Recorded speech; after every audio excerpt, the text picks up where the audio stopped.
Okay, only lovers will survive. In our case, only investors will survive. We are the last panel for today. So guys, let's make it interesting for the rest of the people who still stay with us and will listen to us. I'm Anna. I'm BD lead at Cointelegraph Accelerator and Venture Capital. However, at the same time, I'm a small investor in Summit Ventures in Silicon Valley, and I'm contributor into Launch VC, one of top 10 longevity funds in the world. I don't know if we still have Aubrey de Grey, who's advisor of this fund, wherever. So I'm here hoping that I will get my ticket to the maybe not forever life, but for long, good quality life. And Brian left us with uncertainty that we will invest too. So before we'll run the panel, please introduce yourself. It's super cool for me to see crypto blockchain faces that dedicated your time and facilities into longevity science. So please introduce yourself, your company, and why are you here? Why do you dedicate yourself into science, mental health, longevity? Thank you. Go ahead. Yeah. Nice to meet everyone. My name is Patrick. I run an early stage crypto fund called Cherry Crypto, which, just for context, is the crypto fund of a broader generalist seed stage fund called Cherry Ventures. We're based in Europe, but we invest globally, and we're also very active in DeSci. We're early backers of Molecule and HairDAO. And I guess, why are we here? We're here to invest in the founders and technologies that can accelerate scientific progress. Thank you, Patrick. Hey, Luffy from Zee Prime. We're a early stage crypto native venture fund. Lots of shit posting and all that kind of stuff. I'd say we're here. We've been like kind of long time DeSci investors from like, I guess Molecule created this for the most part, and everything that's kind of come after that. And yeah, I don't know. We just think it's an important piece of, bringing crypto forward to different industries and impacting, a broader section of the world's lives. Hey, Aaron. Thank you. Hello. Yeah, I'm Andy from Binance Labs, the venture arm of Binance. We haven't invested in anything in these science yet, but I'm personally really interested into science and biotech and longevity and all this stuff in general. Yep. Have you invested in VitaDAO or Molecular? No. No. Okay. Okay, guys. Before we'll dive into specific topics, decentralized science, what is it? Can you specify? What do you mean by saying this? Is it new form of the fundraise? Is it new principles to store data? Is it new principle to register intellectual properties? What is it for you, decentralized science? Yeah, I mean, I think broadly speaking, decentralized science for me is the synthesis of Web3 technologies with the sciences, and more specifically, it's about how this suite of new Web3 technologies, including DAOs, fungible tokens, non-fungible tokens, can enable scientists, researchers, entrepreneurs to develop drugs more efficiently and more cheaply. So it's really the synthesis of Web3 with the sciences and with the aim of really accelerating progress. Thank you, Patrick. Luffy? Yeah, I think like I don't know, maybe the best way to kind of like present these ideas is like you have like science with a capital S that like represents kind of the status quo of like how scientific progress is kind of being created.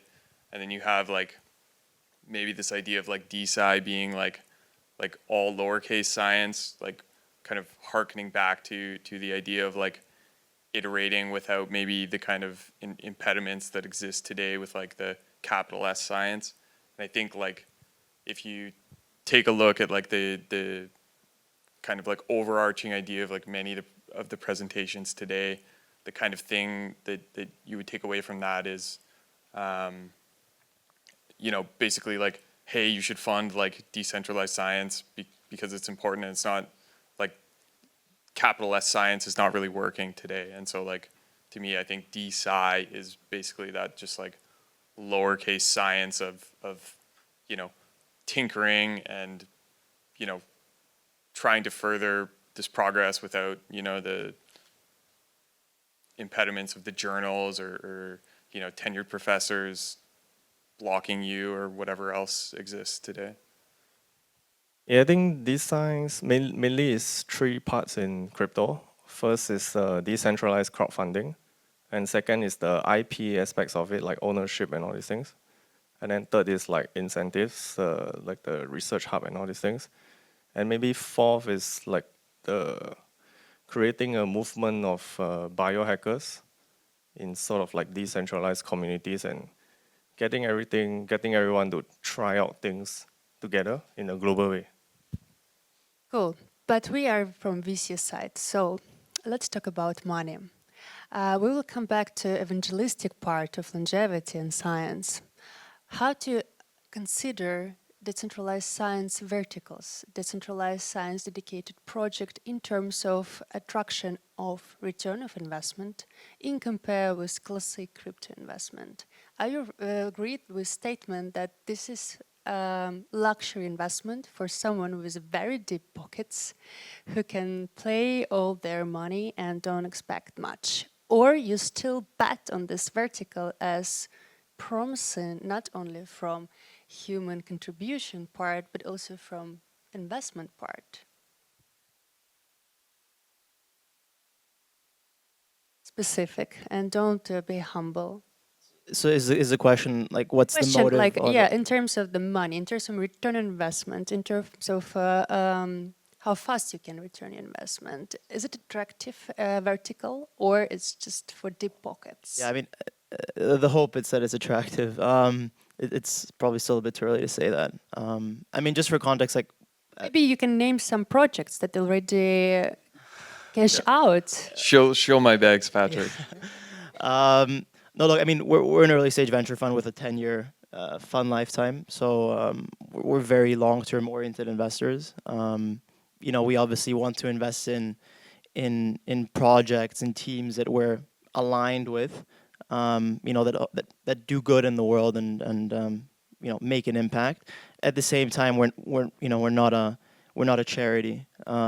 So it also That's why I'm asking. yeah, so it also needs to make financial sense, right? But the timeline isn't 1, 2, 3, 5 years. It's 10 years, and you know, our intention is to really invest into these teams at the earliest stages, when it's really just, you know, a founding team and an idea, and really work with them and you know, remain investors until their thesis, their vision is played out. And I think given where the space is today, there's still a long way to go for that.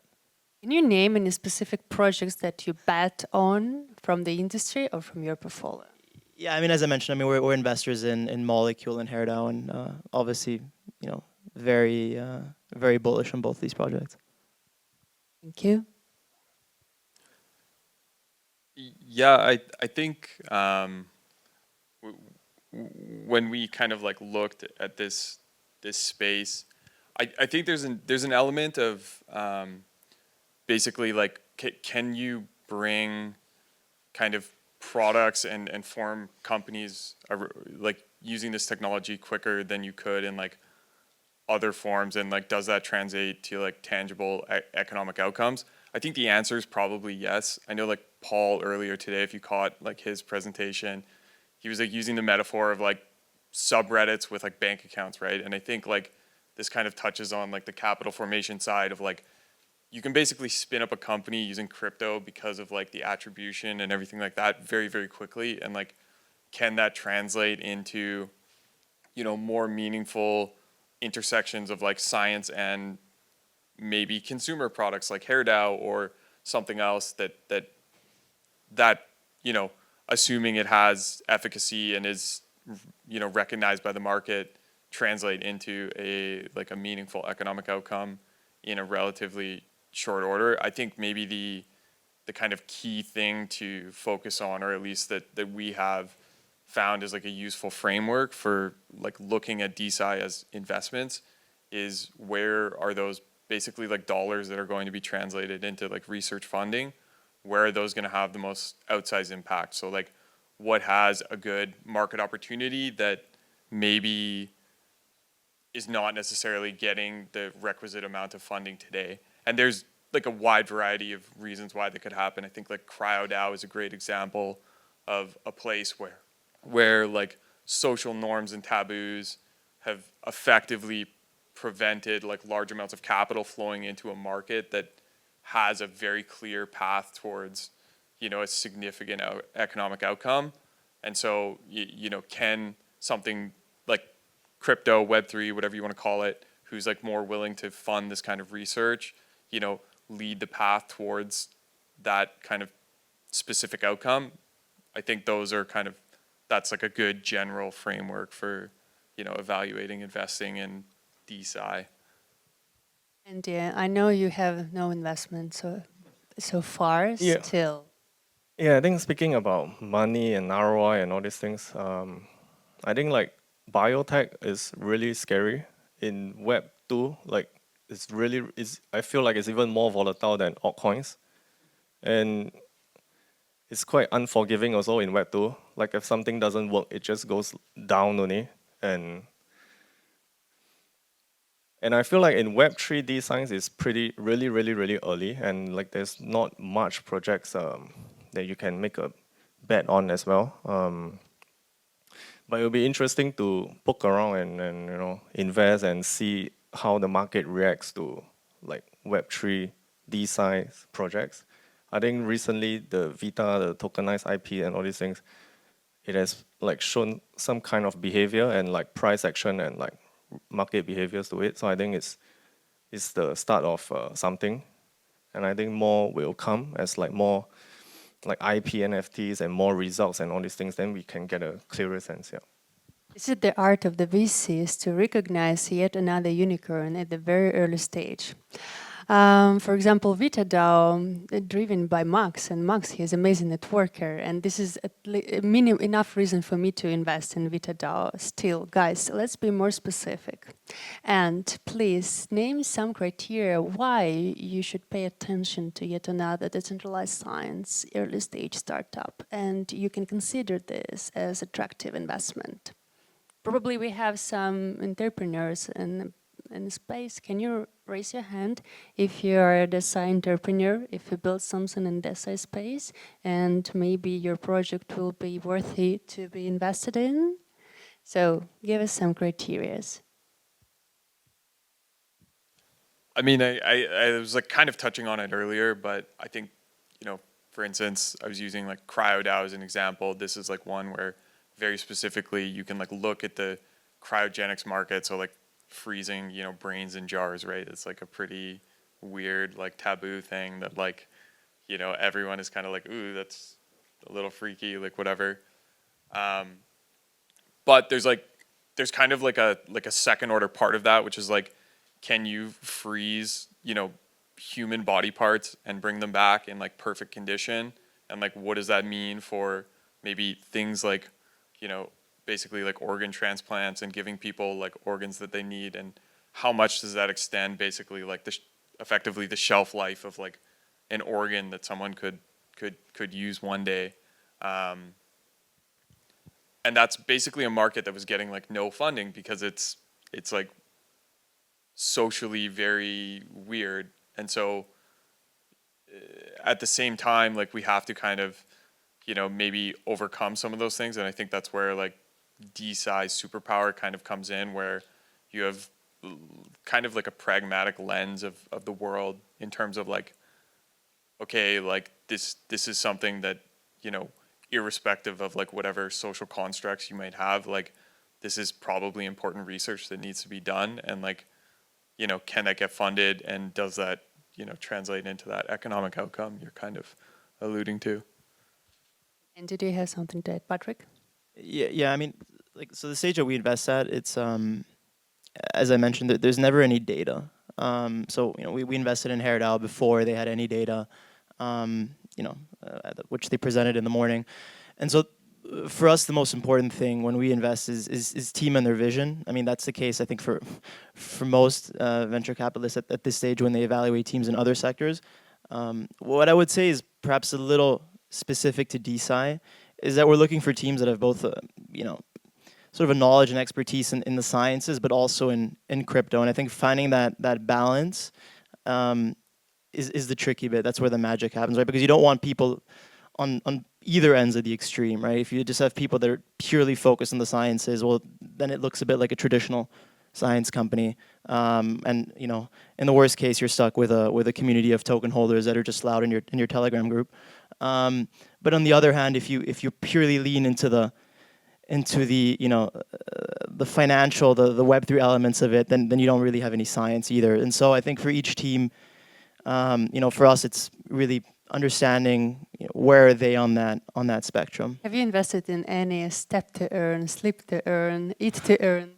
No, we haven't yet. No. Okay, so you also seeking for some science and element. Yes. Yeah. I know we're like one of the use cases on the edge between blockchain and science, Longenesis out of Crystal blockchain. They track and keep anonymously human data, medical data. Andy, do you know any successful cases that built on top of blockchain and useful for science, for data tracking? Any successful use case, is it? At least alive and usable, not the Oh. idea stage. Yeah, I think if you have some projects, we'll be happy to take a look. Okay. But I haven't, I think we are still really, really early. That's why I'm hoping we can start this narrative and start this movement and, get more founders and scientists in and increase the... Okay. You have Cointelegraph, right, at this stage. So let's continue a conversation from other angle. What kind of education do we need?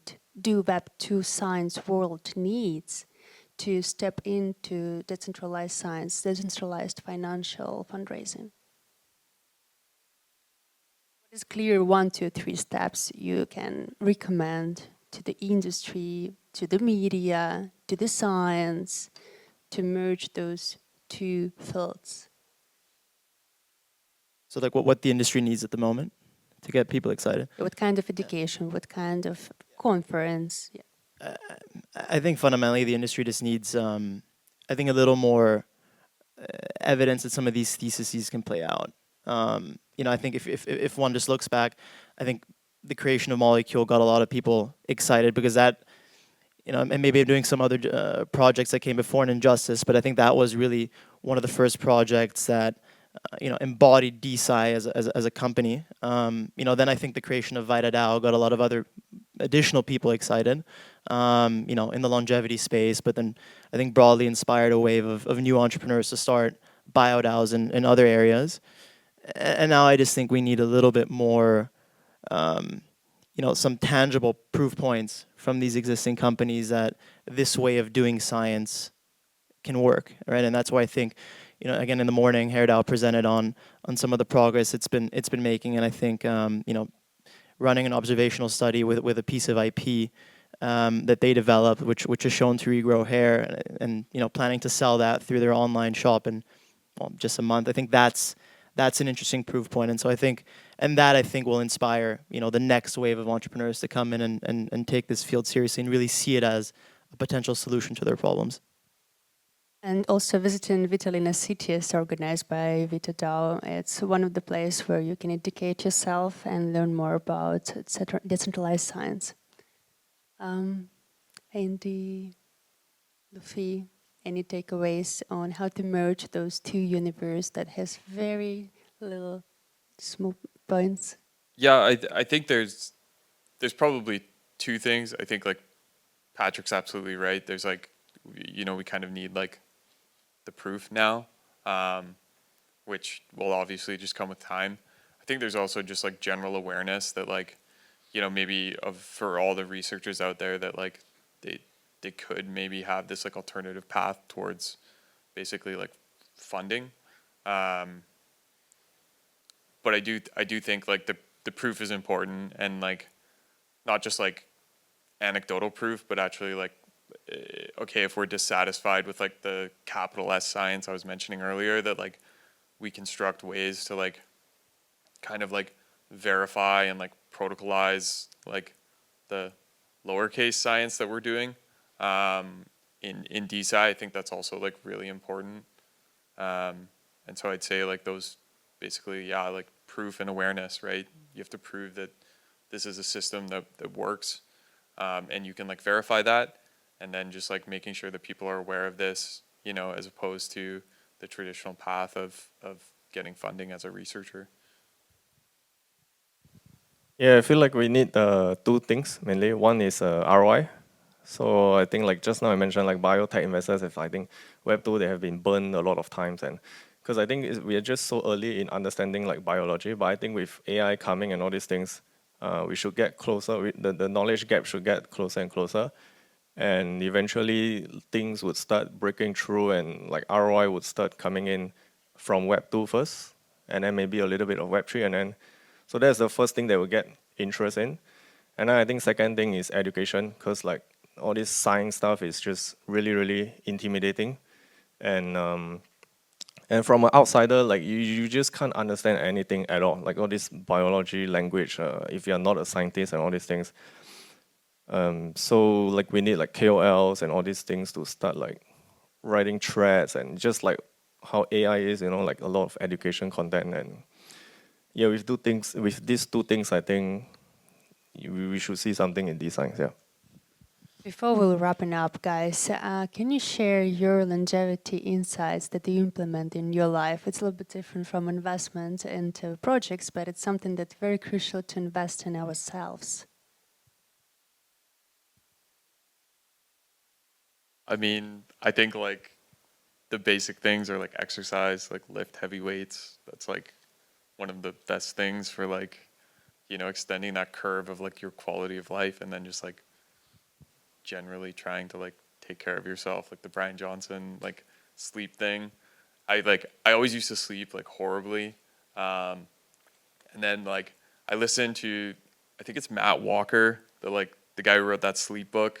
It was like pretty big a couple years ago, but like that, I swear to God, that like changed my life. You can like listen to him on podcasts. It's like the Cole's notes of the book, but like actually taking your sleep seriously and like hypothesis testing like the things that will help you like sleep better, and then like getting like a nice sleep through the night is like the quality of life change is like enormous. And like making sure you've got a good mattress, everything like that, like, you know, you spend a third of your life on it. Are you really going to like cheap out and get like, you know, a $200 mattress from like Costco or whatever it is because it's like a deal? You're like those things do matter, and it is such a high quality of life difference. Like I really understand why like Brian was like up here like saying those things. So I highly recommend doing that, and like testing like all the Matt Walker things, like sleeping in a cold room, and like, you know, when to turn the lights off, and yeah, like setting your eating farther back, no heavy carbs, you know, don't eat pasta and then jump in bed, like you're gonna sleep horribly. And any Asian secrets? Asians, I don't think I don't think there's any Asian. Ginger shots. Love ginger shots. Yeah, I guess for me, I think recently I watched Netflix, the gut health thing. I think that's quite interesting. I'm quite interested in like probiotic stuff and Oh like my gut God. health and like connection to the brain and mental health and all these things. I think that's one, and then like the ground mat thing, like walking barefooted and all this. I think that's quite interesting also. Like you could just buy it and then put it under your laptop, and it like de-ionize all this. Yeah.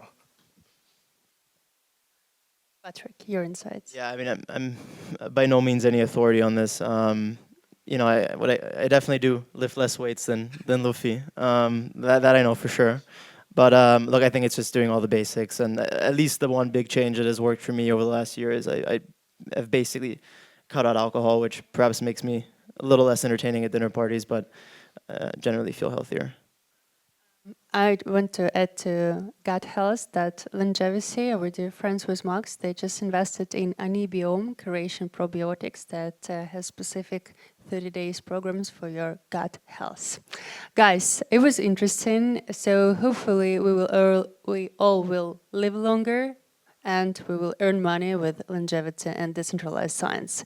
Thank you all. Please reach our investors if you have something to invest in. And we are wrapping up not only the panel, but the whole event. Right? Right. Thank you. Thank you very much. Patrice. Thank you, Patrick. Thank you, Luffy. Thank you, Andy. And thank you, Anna.